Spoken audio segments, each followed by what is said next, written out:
Hola, Les habla el abogado Carlos Carlos Monroy. Monroy. Continuando con nuestros estudios personajes bíblicos, el día de hoy estaremos tocando el personaje de Jonás. Me gustaría, antes de iniciar el estudio de Jonás, presentarles una trivia. Para aquellos que no tienen claro qué es una trivia, es una prueba de conocimiento para evaluación. Consiste en lo siguiente: que usted diga cuál era el nombre de Josué, quien tomó la ciudad de Nínive. Jericó. Póngalo en los comentarios antes de que yo le dé la respuesta, por favor. Repito, la pregunta es: ¿cuál era el nombre de Josué, quien tomó la ciudad de Nínive? Jericó. Usted puede poner la respuesta en los comentarios antes de que termine el estudio para que usted pueda comparar si la respuesta que usted puso es correcta a la que yo le voy a decir. Bien, continuemos con nuestro estudio. El significado de Jonás es paloma. Jonás era nativo de la ciudad de Cam Efer, por lo tanto era hebreo. Era hijo de Amitai y le tocó profetizar en tiempos del rey Jeroboam II.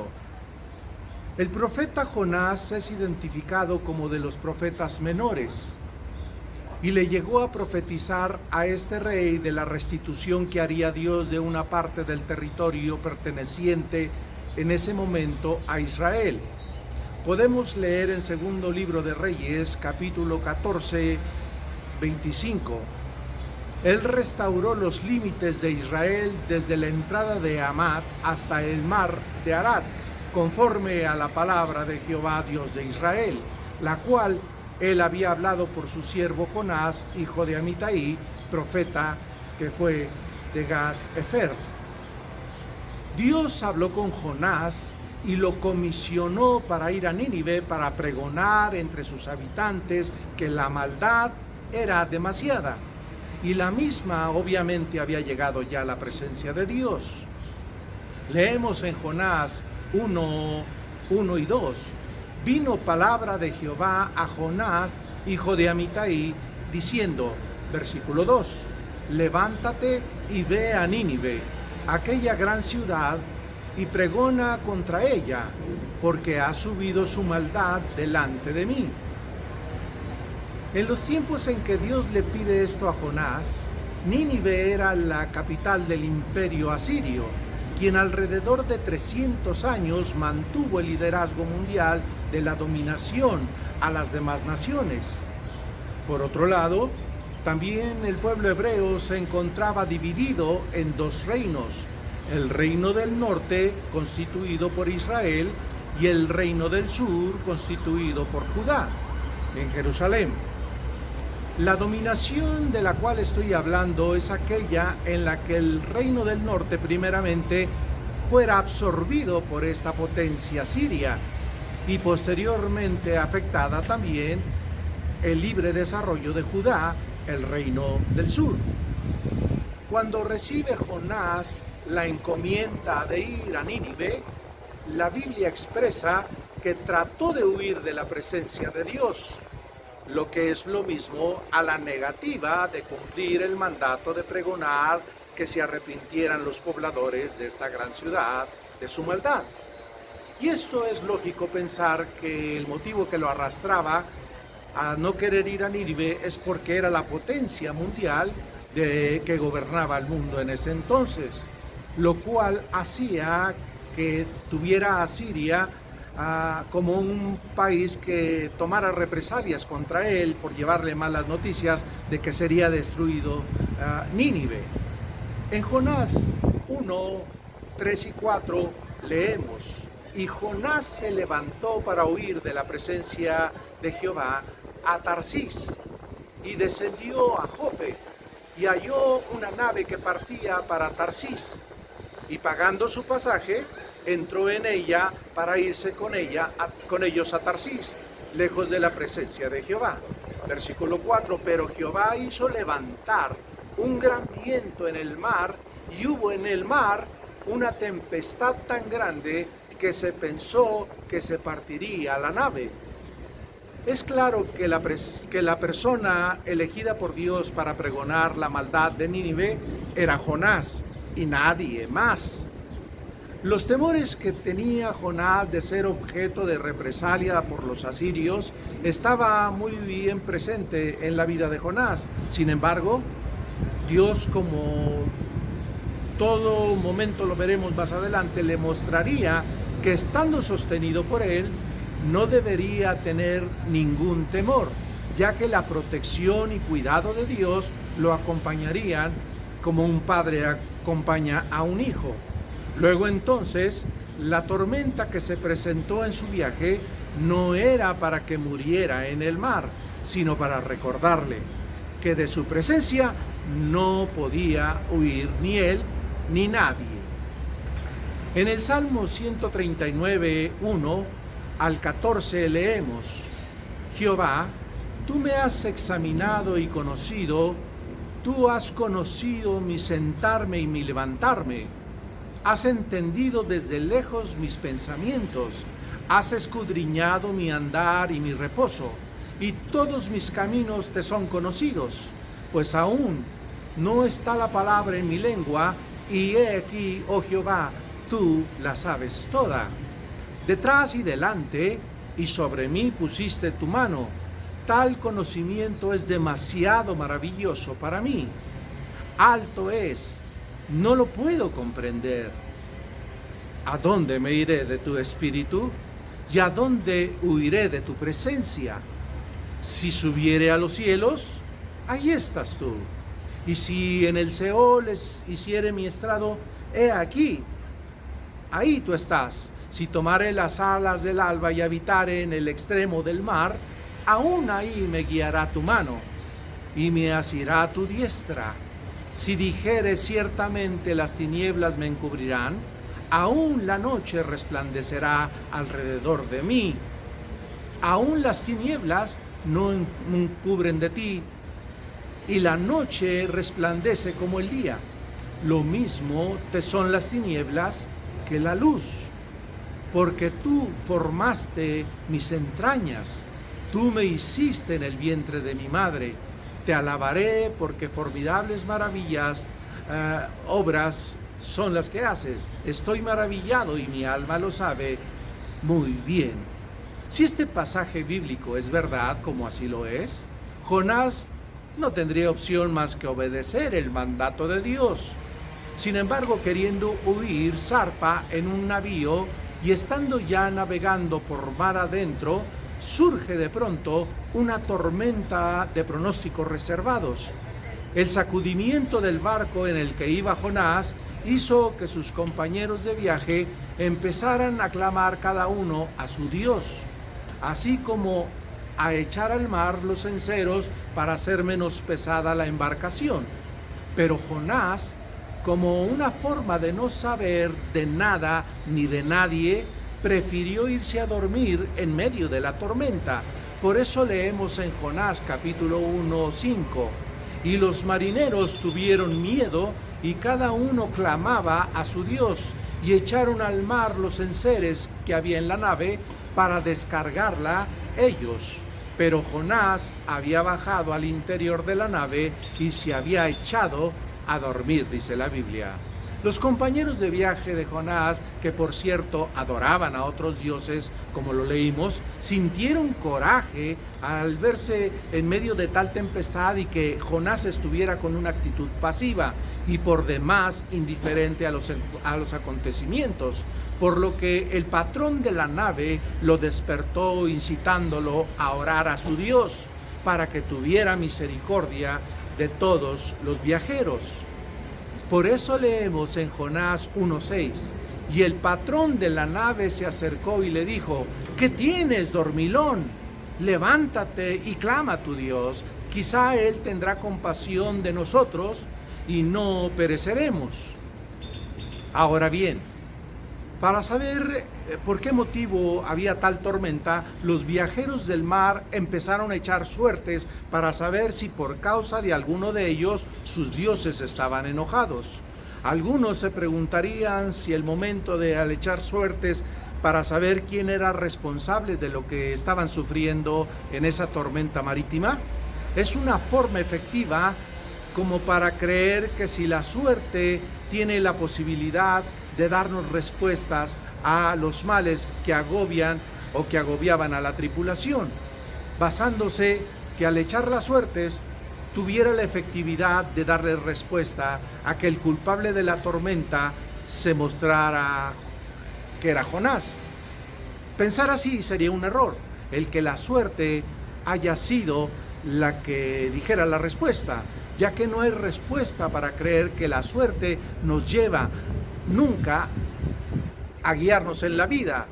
No quiero ofender a los que creen en ella, pero si usted empieza a cambiar de pensar que hay algo mejor que la suerte para caminar por la vida, lo mejor siempre será confiar en Dios que en la suerte. En lo personal, yo no creo que exista. De lo que sí estoy convencido es de que la intervención de Dios en lo que para ellos pensaba que era echar suertes y saber quién era el culpable de la tormenta, en realidad fue Dios mismo quien tomó control sobre todos para que Jonás recordara que es Dios y nadie más que le estaba haciendo pasar por la crisis de una tormenta y recordarle que estaba sujeto al cumplimiento de la misión que le encomendó Dios. En Jonás 1, 7 al 11 dice: y dijeron cada uno a su compañero: venid y echemos suertes para que sepamos por causa de quién nos ha venido este mal. Y echaron suertes, y la suerte cayó sobre Jonás. Entonces le dijeron ellos: decláranos ahora por qué nos ha venido este mal. ¿Qué oficio tienes y de dónde vienes? ¿Cuál es tu tierra y de qué pueblo eres? Y él le respondió: soy hebreo, y temo a Jehová Dios de los cielos, que hizo el mar y la tierra. Y aquellos hombres temieron sobremanera y le dijeron: ¿por qué has hecho esto? Porque ellos sabían que huía de la presencia de Jehová, pues él se los había declarado. Y le dijeron: ¿qué haremos contigo para que el mar se nos aquiete? Porque el mar se iba embraveciendo más y más. ¿Cómo podemos notar? Los marineros tenían una fuerte idea de pensar que el mar se calmaría. Esto es, como si tuviera en sí mismo vida para calmar su fuerza de tempestad, lo que hace pensar, como muchos lo hacen, darle un valor sobrenatural a los fenómenos naturales, cuando en realidad quien tiene control era Dios mismo. Porque estaba tratando Dios con Jonás y su actitud de no querer cumplir el mandato que le ordenó. El caso es que para no complicar más la existencia de sus compañeros de viaje, decide Jonás cortar por lo sano, sabiendo que Dios dejaría de manejar la naturaleza si él tomaba la decisión de llevar el mensaje que se le estaba encomendando de parte de Dios. Por eso leemos en Jonás 1, 12 y 13. Él le respondió: tomadme y echadme a la mar, y el mar se os aquietará, porque yo sé que por mi causa ha venido esta gran tempestad sobre vosotros. Y aquellos hombres trabajaron para hacer volver la nave a tierra, mas no pudieron, porque el mar se iba embraveciendo más y más contra ellos.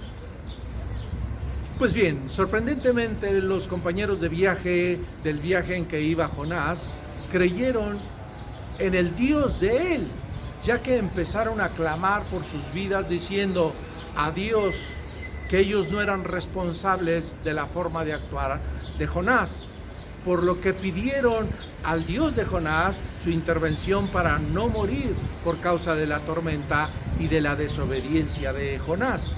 En Jonás 1, 14 y 15 podemos leer: entonces clamaron a Jehová y dijeron: te rogamos ahora, Jehová, que no perezcamos nosotros por la vida de este hombre, ni ponga sobre nosotros la sangre inocente, porque tú, oh Jehová, has hecho como has querido. Y tomaron a Jonás y lo echaron al mar, y el mar se aquietó de su furor.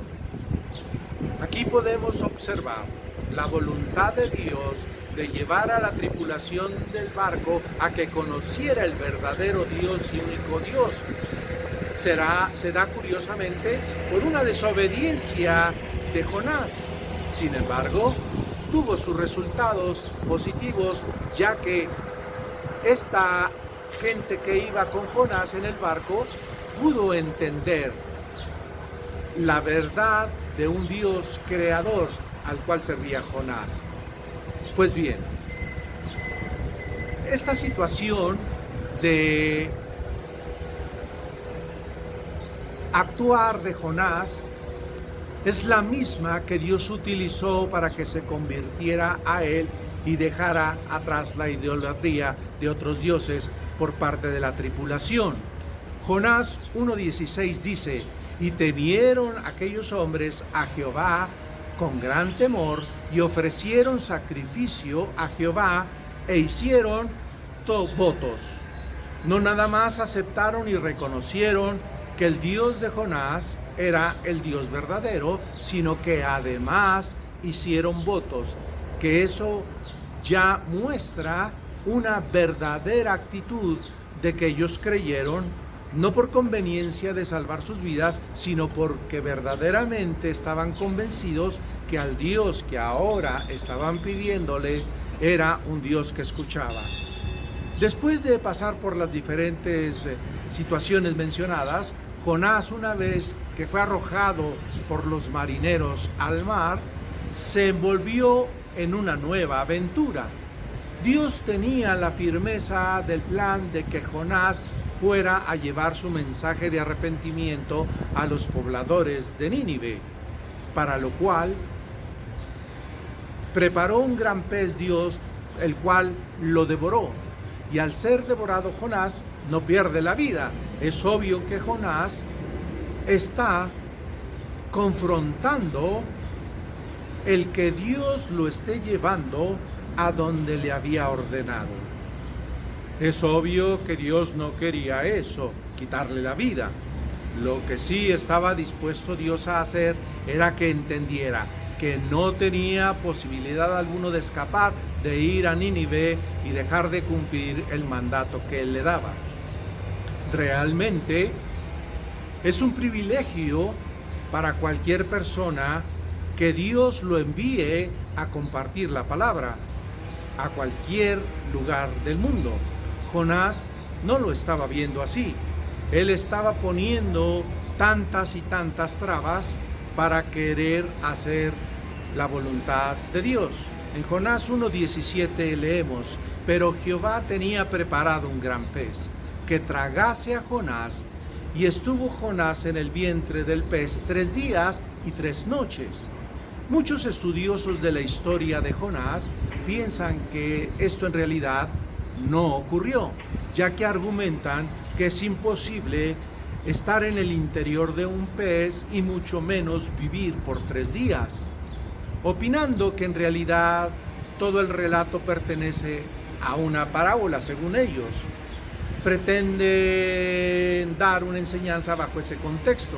En contraposición a esta teoría de que todo es una ficción expresada por una parábola, existe otra corriente de estudiosos que afirman que lo ocurrido por Jonás es un hecho real, por lo que no deberíamos minimizar los acontecimientos pensando que en realidad nunca ocurrieron. Yo en lo personal creo que cada uno de los eventos que le sucedieron a Jonás sucedieron en realidad. Continuemos, y para afirmar mi dicho diré que aún Jesús mismo expresó lo que le acontecía a Jonás. Esto se da al estar Jesús oyendo a los fariseos y escribas que le piden una señal, y Jesús les expresa en el libro de Mateo capítulo 12, 39 al 41. Él respondió y les dijo: la generación mala y adúltera demanda señal, pero señal no le será dada sino la señal del profeta Jonás. Porque estuvo Jonás en el vientre del gran pez 3 días y 3 noches. Así estará el Hijo del Hombre en el corazón de la tierra 3 días y 3 noches. Los hombres de Nínive se levantarán en juicio con esta generación y la condenarán, porque ellos se arrepintieron a la predicación de Jonás. Y he aquí más que Jonás en este lugar. También, en comparación con lo que dijo en este libro, podemos ver en Lucas 11, 30 y 32. Porque así como Jonás fue señal a enseñar a los ninivitas, también lo será el Hijo del Hombre a esta generación. Los hombres de Nínive se levantarán en juicio con esta generación y la condenarán, porque a la predicación de Jonás se arrepintieron. Y he aquí más que Jonás en este lugar. Podemos notar cómo Jesús está utilizando una historia que es la de Jonás para hacer un paralelismo entre lo que él experimentaría después de ser crucificado. Esto es, bajar hasta lo profundo de la tierra por 3 días y 3 noches. En lo personal, yo estoy convencido que los acontecimientos vividos por Jonás, como les había mencionado, no pueden ser una parábola. Jesús no afirmaría que él también le pasaría lo mismo si estuviera partiendo de algo irreal en una historia de Jonás. Daría pie a la afirmación, o al menos una suposición malintencionada por los incrédulos, de pensar que Jesús tampoco tendría veracidad en cuanto a lo que él viviría en la tierra, en el corazón de la tierra, como lo expresó. Esto invalidaría una autoexperiencia que él viviría como algo real, porque su fundamento tomado del ejemplo de Jonás también sería irreal si fuera parábola. Pero Jesús está utilizando algo tan real, que es la historia de Jonás, como real sería lo que Jesús haría, viviría, y nadie le podría refutar nada. Como reales son los acontecimientos que afirman la historia del mundo. No hay duda que Nínive era la capital de Asiria y que era la nación más poderosa de su tiempo, y que Jeroboam II sí fue un personaje de la historia, por lo que el final de lo que le sucedió a Nínive, arrepintiéndose, le valió no ser destruida en el tiempo en que se relata. Como históricamente está probado, en ese tiempo Nínive no sufrió destrucción alguna. Y por lo que respecta a la experiencia vivida por Jonás de estar 3 días en el vientre de un pez, es obvio que es el resultado de un acontecimiento sobrenatural o milagroso llevado a cabo por Dios. Y es una demostración del poderío también de Dios. Si creen lo acontecido por Jonás, también han de creer la Biblia, cuando ésta expresa que la creación fue un hecho extraordinario de Dios, o que la nueva Jerusalén, donde iremos a vivir por toda la eternidad con un cielo nuevo y una tierra nueva, también será un acontecimiento sobrenatural de Dios.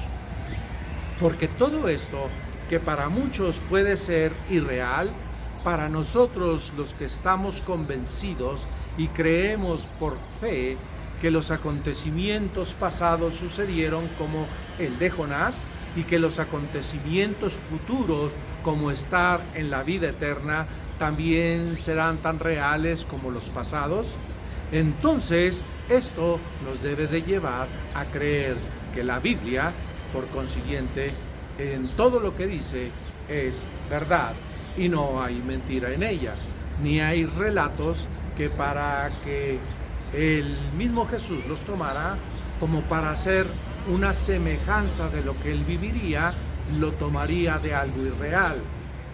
Pues bien, continuando con el relato de Jonás, este se pone a orar a Dios y esto fue lo que platicó con Dios. Leemos en Jonás 2, del 1 al 9. Entonces oró Jonás a Jehová su Dios desde el vientre del pez, versículo 2, y dijo, invoqué en mi angustia a Jehová, y él me oyó. Desde el seno del Seol clamé, y mi voz oíste.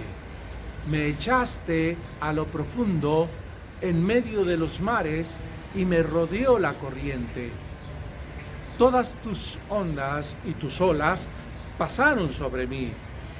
Entonces dije, desechado soy de delante de tus ojos, mas aún veré tu santo templo. Las aguas me rodearon hasta el alma, rodeóme el abismo. El alga se enredó a mi cabeza.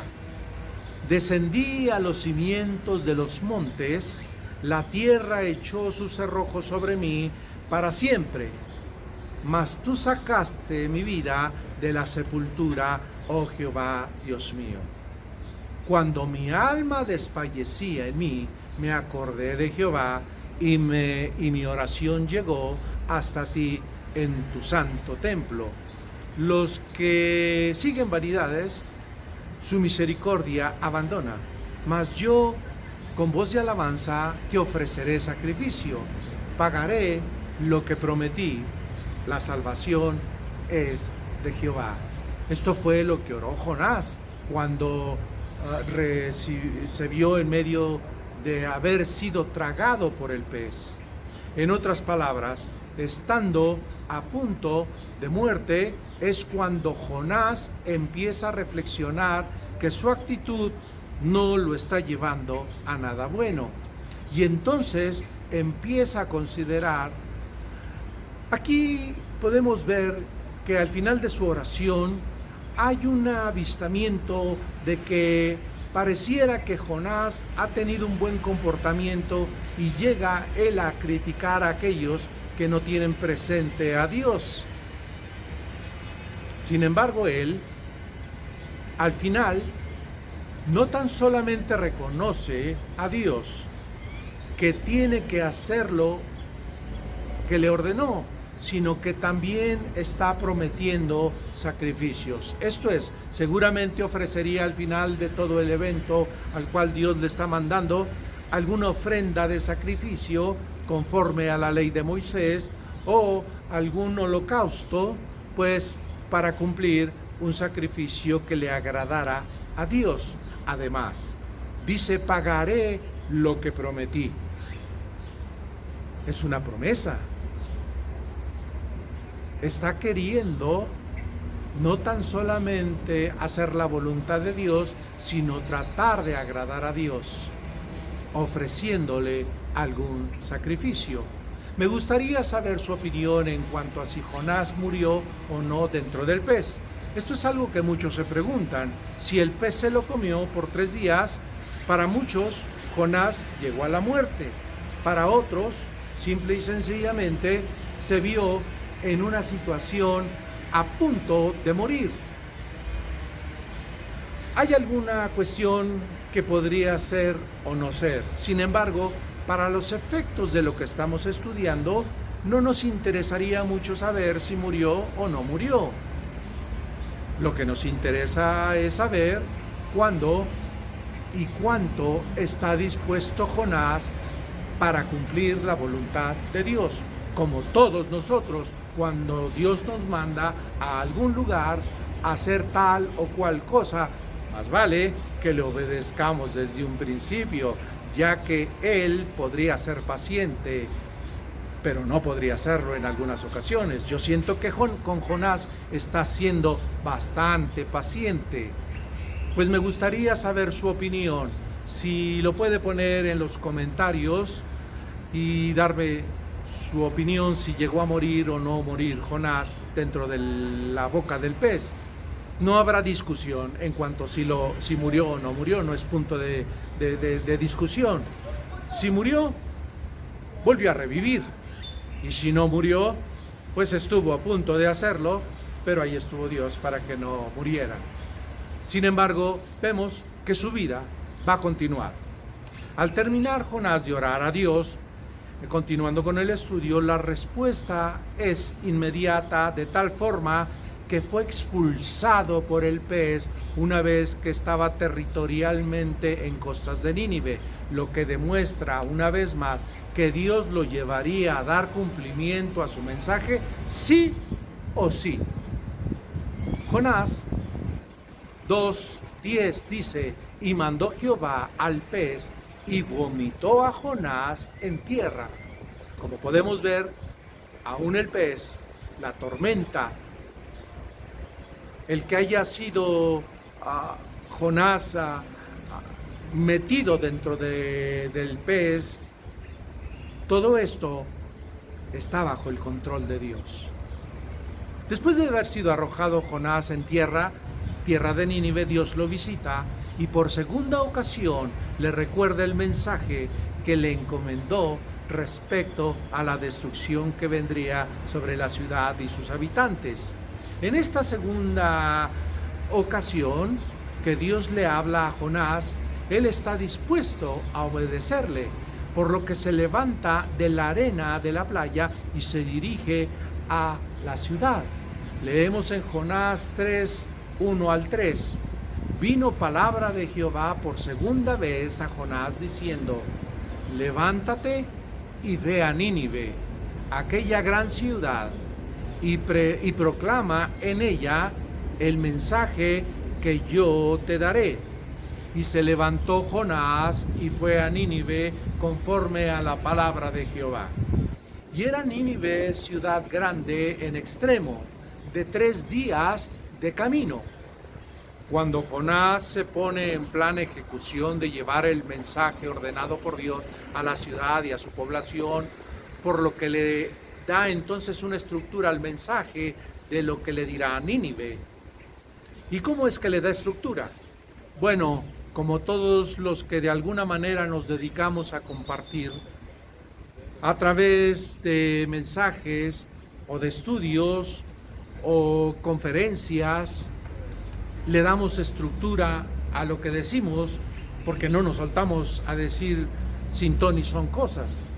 Aquí Jonás también le da estructura. Primero, su predicación fue clara en cuanto a quién iba dirigido el mensaje: la población de Nínive. Segundo, lo que le acontecería a la ciudad: sería destruida. Tercero, en cuántos días se llevaría a cabo el inicio del fin para sus habitantes: dentro de 40 días. Leemos en Jonás 3:4: y comenzó Jonás a entrar por la ciudad camino de un día y pregonaba diciendo: de aquí a 40 días Nínive será destruida. Sorprendentemente, los habitantes de Nínive no tuvieron en poco las palabras de Jonás, sino que afortunadamente, atentos al mensaje, su corazón fue sacudido, reaccionando con una conducta de arrepentimiento hacia Dios, creyendo tanto lo que decía Jonás como el mismo Dios que predicaba. Recordemos que Nínive, capital de Asiria, era una de las ciudades más grandes, tanto en población como en territorio, el imperio asirio, así como de las más antiguas ciudades de Mesopotamia. Si se adoraba a dioses diferentes, por ejemplo, al Dios que hizo el cielo y la tierra, no lo adoraban, pero sí encontramos otros dioses que ellos habían creado. Ahí se encontraba el templo de Istá, la cual era la deidad principal de los habitantes, diosa del amor y de la guerra. También los pobladores de Nínive adoraban al dios pez, Nanshe, la hija de Hera, la diosa pez del agua dulce, así como también adoraban al dios pez Dagón, el cual tenía mitad cuerpo humano y mitad pez, pues era toda una ciudad llena de idolatría. Esas eran las razones por las que Dios ya no podía más con Nínive. Además de que al estar extendiéndose el imperio de Asiria por todo el mundo, habían trastocado al pueblo de Dios con su influencia de otros dioses, tanto al reino del norte como al reino del sur. Por lo que Dios, si algo tiene, es que siempre verá por su pueblo, aunque el pueblo no esté bien con su Dios. En 5:9 de Jonás 5 al dice, 9. y los hombres de Nínive creyeron a Dios y proclamaron ayuno y se vistieron de cilicio, desde el mayor hasta el menor de ellos. Y llegó la noticia hasta el rey de Nínive, y se levantó de su silla, se despojó de sus vestidos y se cubrió de cilicio y se sentó sobre cenizas. E hizo proclamar y anunciar en Nínive por mandato del rey y de sus grandes, diciendo: hombres y animales, bueyes y ovejas, no gusten cosa alguna, no se les dé alimento, ni beban agua, sino cúbranse de cilicio, hombres y animales, y clamen a Dios fuertemente, y conviértase cada uno de su mal camino, de la rapiña que hay en sus manos. ¿Quién sabe si se volverá y se arrepentirá Dios y se apartará del ardor de su ira y no pereceremos? Aquí estamos viendo a una autoridad que está determinando que toda la nación entre en una actitud de arrepentimiento, de ayuno, de actitud. Una autoridad que, dado el imperio que manejaba, no era porque fuera ese rey una buena persona, era un hombre violento, era un hombre transgresor de cualquier ley que se le apareciera enfrente. No había tal como que para él tuviera miedo de enfrentarse a cualquier tipo de pueblos.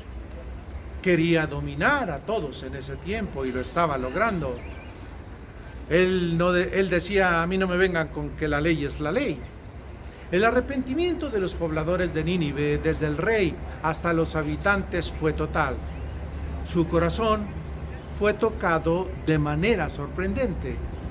Regularmente enseñamos en los institutos bíblicos que los mensajes que debemos dar a la gente en general deben tener un alto contenido del amor de Dios, para que de esta manera puedan los oyentes, como el Padre Celestial pudo amar a una humanidad que no lo tenía en cuenta en sus múltiples planes de vida, que en sus prioridades no se encuentran muchas veces hacer la voluntad de Dios, sino la de cada uno. Que el ser humano busca su felicidad en muchas cosas sin saber que hay un Dios amoroso y lleno de verdad que quiere llenar de felicidad los corazones de las personas y, sobre todo, sanar el interior de cada persona. Como podemos ver, el mensaje de Jonás no tenía esos tintes de amor.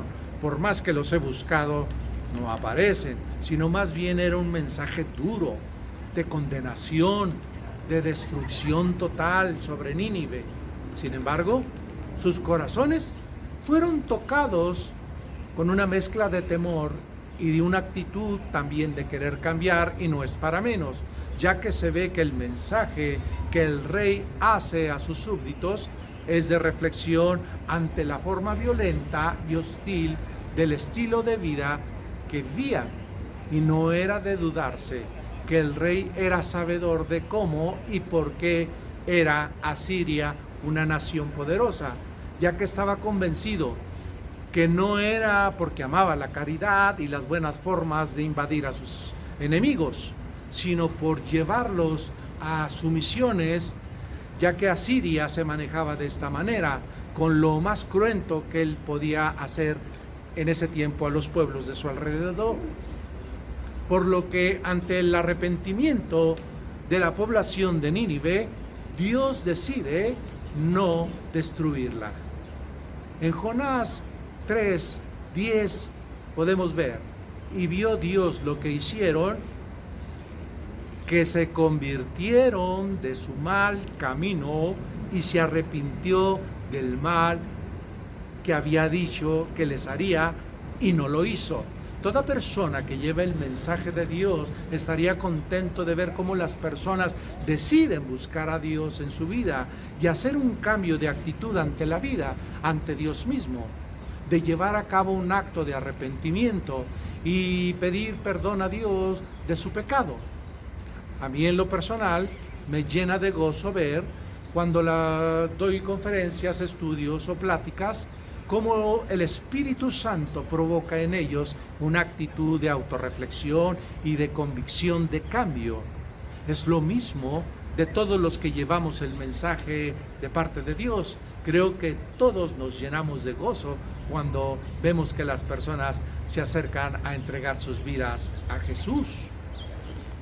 Pero ha de creer que el Contreras de Jonás, en lugar de sentirse contento, se enojó porque Dios no destruyó a la población de Nínive. Hágame usted el favor. Creo que hasta le ha de haber dicho a Dios en un tono retador y grosero: pues ¿en qué quedamos, Dios? ¿Para qué me haces dar tanto brinco estando el suelo tan parejo? O algo así, me imagino que le dijo. Es más, cada vez que trato de entender por qué su enojo, me viene a la mente el pensar que su atrevimiento a reclamarle a Dios llegaba quizá a la expresión: para eso me gustaba Dios, para verme como un tonto, mentiroso, ante la gente diciéndoles que Nínive va a ser destruida, y tú, en lugar de destruirla, me haces ver mal no destruyéndola. En Jonás 4:1-3 dice: pero Jonás se apesadumbró en extremo y se enojó. En el versículo 2, y oró a Jehová y dijo: ahora, oh Jehová, ¿no es esto lo que yo decía estando aún en mi tierra? Por eso me apresuré a huir a Tarsis, porque sabía yo que tú eras Dios clemente y piadoso, para tarde en enojarte y de grandes misericordias, y que te arrepientes del mal. Ahora pues, oh Jehová, te ruego que me quites la vida, porque mejor me es la muerte que la vida. Imagínense estas palabras de Jonás. Realmente estaba totalmente en un error Jonás. Podemos notar cómo Jonás no está entendiendo, y es más, hasta expresa que por eso no quería ir a Nínive, porque sabía que Dios podía arrepentirse, lo cual no es verdad. En ningún momento expresó Jonás: no voy porque se van a arrepentir. Si alguien sabe que el pueblo se va a arrepentir, es cumplir con el trámite de ir a decir la palabra, el pueblo se arrepintiera y ya está. ¿Cuál era el problema para Jonás? No, Jonás no era que no quería ir a Nínive por razón de que sabía que Dios podía cambiar el plan de destruir a Nínive. No era eso. Él tenía temores, como mucha gente tiene temores ante la vida. Él tenía la certeza de que si amenazaba a una nación poderosa, a su pueblo y a sus autoridades, podría ser que tuviera represalias en su contra por parte de las autoridades y le quitaran la vida. Por eso no es bueno vivir en temores si sobre todo estamos confiando en Dios. Por eso no es bueno creer que las cosas pueden salir mal cuando sobre todo Dios nos ha mandado a hacer algo, saber que Él estará en medio de todo para que todo salga bien, sobre todo para que nuestras vidas, por ser enviados a un mandato que Dios nos manda cumplir, también seremos protegidos y bendecidos. Hágalo, no tenga temor si Dios le ha mandado a hacer algo. Esta actitud egoísta, bañada con actitud de niño caprichoso, vemos que Dios en su infinita misericordia le contesta sin quitarle la vida, como Jonás se lo estaba pidiendo. Jonás 4 y 5, y Jehová le dijo: ¿haces tú bien en enojarte tanto? Y salió Jonás de la ciudad, y acampó hacia el oriente de la ciudad, y se hizo ahí una enramada, y se sentó debajo de ella a la sombra, a ver qué acontecería en la ciudad. Se ve en este último pasaje que Jonás está viendo a la ciudad a ver en qué momento Dios cambia de opinión en cuanto a la destrucción de Nínive, esperando ver la ciudad explotar cual globo de una fiesta. Pero en lugar de hacer algo, en lugar de la ciudad, Nínive no fue destruida, porque Dios además lo pone cómodo a Jonás para que esté viendo a Nínive. Con todo y su rabieta y la desobediencia, cuidó de Jonás, sabiendo que Jonás al final de cuentas pues sí había cumplido con el mensaje que él le ordenó. Vemos que Jonás le sucede algo en donde es utilizado en algunos de los evangelios, personas que se les encomendó hacer algo y dijo: sí, Señor, lo hago, y no lo hicieron, siendo que otras personas que dijeron abiertamente: no lo quiero hacer, lo vienen haciendo. Así le estaba sucediendo a Jonás. Jonás 4:6. Y preparó Jehová Dios una calabacera, la cual creció sobre Jonás, para que hiciese sombra sobre su cabeza y le librase de su malestar. Y Jonás se alegró grandemente por la calabacera. Me encanta la actitud de Dios Padre para Jonás, y me deja una enseñanza. Ante la actitud de rabieta y de enojo de Jonás, como en ocasiones lo hacen los hijos con los padres, Dios en su amor deja que siga con su rabieta hasta que se calme, se le pase, y ya después que está calmado, habla y le da una enseñanza de vida a Jonás. Cosa que nos debe a nosotros reflexionar como padres, el actuar en muchas ocasiones como Dios lo hizo con Jonás. Dejar que los hijos se les pase el enojo, la rabieta, el llanto, los gritos, etcétera, y después con una enseñanza decirles cuáles son sus errores y actitudes y de comportamiento, ya que estén más tranquilos. En Jonás 1:4 7 y 8 en adelante. Al venir el alba, al día siguiente, Dios preparó un gusano, el cual hirió la calabacera y se secó. Versículo 8. Y aconteció que al salir el sol, Dios preparó un rocío, un recio viento solano, y el sol hirió en la cabeza a Jonás, y se desmayaba y deseaba la muerte, diciendo: mejor me sería la muerte que la vida. Versículo 9. Entonces dijo Dios a Jonás: ¿tanto te enojas por la calabacera? Y él respondió: mucho me enojo, hasta la muerte. Y entonces dijo Jehová: ¿y tuviste tú lástima de la calabacera en la cual no trabajaste, ni le hiciste crecer, que en el espacio de una noche nació y en el espacio de otra noche pereció? Versículo 11. ¿No tendré yo piedad de Nínive, aquella gran ciudad en donde hay más de 120,000 personas que no saben discernir entre su mano derecha y su mano izquierda, y muchos animales? La enseñanza que le estaba dando Dios a Jonás es la misma que les he expresado. Le está diciendo cómo Dios hizo la calabacera, no la hizo Jonás, pero Jonás se enoja de que la calabacera se desinfló, se echó a perder y se empezó a carcomer, y eso enojó a Jonás.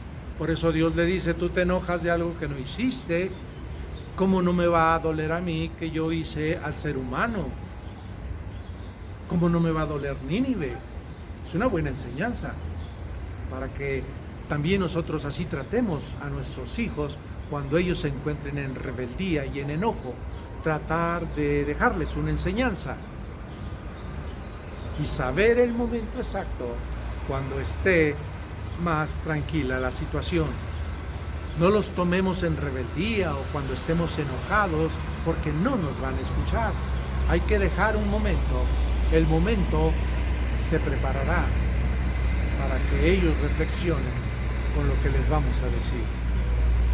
La Biblia termina su relato hasta aquí por parte de Dios.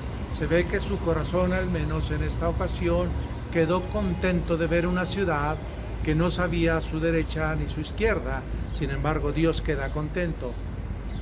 Y tuvo la capacidad Nínive de arrepentimiento, entendiendo la misericordia de Dios para con ellos.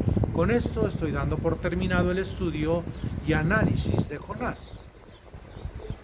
Si toma nota de la enseñanza, puede repasarlas y que sea ministrado en lo personal por Dios de lo aprendido. Bien.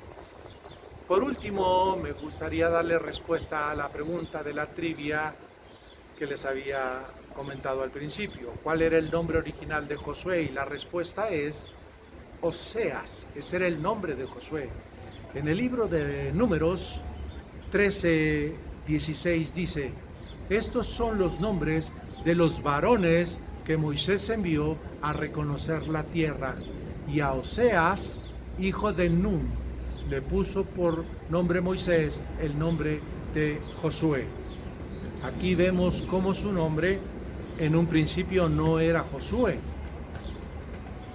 Les pido que sigan pendientes, pues seguiré manejando preguntas para que hagan ejercicios de búsqueda de algunas cuestiones que son interesantes dentro de los estudios que estamos teniendo.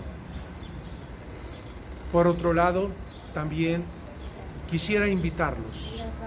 Hemos estado compartiendo por espacio de algunas semanas, muy breves por cierto, y hemos recibido muchos me gusta. Sin embargo, lo que no hemos recibido son suscripciones. Yo les invito a usted que me está viendo, no le cuesta nada, no tiene ningún valor. En esto no lo vea como una actividad entre si le pico o no le pico un botón. Véalo como un trabajo conjunto, en donde Dios le pone a usted la posibilidad, como se la puso a Jonás, de hacer un clic en un botón que dice suscribirse y me gusta o like, manita arriba, para que usted con esto pueda apoyar el ministerio del evangelismo. Le agradezco todo lo que está haciendo por parte de escucharnos y vernos, y que también recuerde que somos una familia, la familia de Dios. Para mí no hay denominaciones que sean de una, denominaciones que sean de otra y con las cuales no me debo de llevar. Eso no es de Dios. Todos debemos considerarnos ser unidos, considerar que estamos haciendo un esfuerzo por llevar el mensaje a aquellos que lo necesitan. Yo le invito para que usted se suscriba y empecemos a tener suscriptores, y de esta manera podamos seguir llegando a mucha más gente. Entre más clic les demos, más se propagan los videos. Ese es el algoritmo que se maneja en estos videos. Entre más se vean y entre más clic les den de suscriptores y vistas, el algoritmo de los videos se expande y llega a muchas más personas, se reproduce por una cuestión sistemática de algoritmo. Yo lo invito para que usted se una con nosotros. Me dio mucho gusto poderles dar esta enseñanza y que ustedes puedan tener un crecimiento. Recuerde, y estamos para cerrar. Se han pedido muchas personas, el poder iniciar la licenciatura en educación. Si usted está interesado, pida la información a mi correo electrónico monroyflorescarloshector@gmail.com. Ahí yo le daré las respuestas y los requisitos.